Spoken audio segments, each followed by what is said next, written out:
உனக்கு இன்னும் அவனோட மெமரிஸ் விட்டு போகலன்னு நினைக்கிறேன். அதுக்குள்ள நீ என்னை லவ் பண்ணிட்டேன். சாரி, நானும் உன்னை லவ் பண்ணிட்டேன்.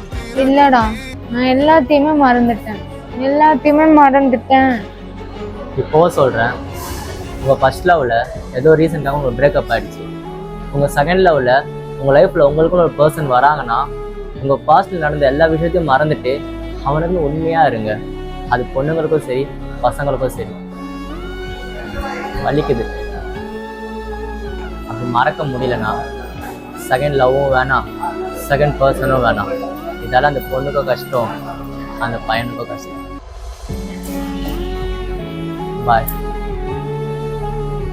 உங்கள் லைஃப்பில் ஃபஸ்ட் லவ் பிரேக்கப் ஆகிடுச்சின்னு செகண்ட் லவ் சூஸ் பண்ணுறீங்கன்னா உங்கள் லைஃப்பில் வர அந்த பர்சனுக்கு பாஸ்ட்டில் நடந்த எல்லா விஷயத்தையும் மறந்து உண்மையாக இருங்க. உங்கள் பாஸ்ட்டை பற்றி பேசுனீங்கன்னா அது எப்படி வலிக்கும்னு அந்த பர்சனுக்கு தான் தெரியும்.